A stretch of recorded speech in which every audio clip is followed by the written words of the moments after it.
আজকে মহালয়ার ভোরটা শুরু হয়েছে একটু অন্যরকমভাবে। আজকে ঠিক 5টার সময় আমরা সকলে চাঁদপাড়ার পাটপট্টি মোড়ে মিলিত হয়েছিলাম এবং তিলোত্তমার উপর যে অন্যায় অত্যাচার হয়েছে, যেভাবে আমাদের ঘরের দুর্গা, ঘরের উমা চলে গিয়েছে, তো তার বিচারের দাবিতে প্রতিবাদে ভোর দখলের আমরা নেমেছিলাম রাস্তায় আজকে। আর সকলে স্লোগান দিতে দিতে গিয়েছিলাম। হয়তো লোক সংখ্যা অনেকই কম ছিল, কিন্তু আমরা যে তিলোত্তমাকে ভুলিনি, আমরা রাজপথ ছাড়িনি, তো সেইটাই বারবার আমরা মনে করিয়ে দিতে চাই।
তাই আজকে অন্তত মহালয়ার দিনে অনেকদিন ধরে পোস্ট করা হচ্ছিল যে অনেকেই হয়তো এখানে আসবেন।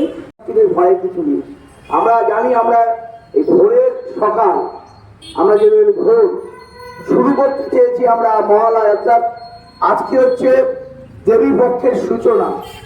আমার ঘরের দেবীই নেই, দেবী চুরি হয়ে গেছে, দেবীকে খুন করা হয়েছে।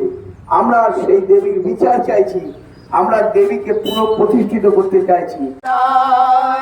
আমরা করব জয় নিশ্চয়। We are not alone, we are not alone, we are not alone today.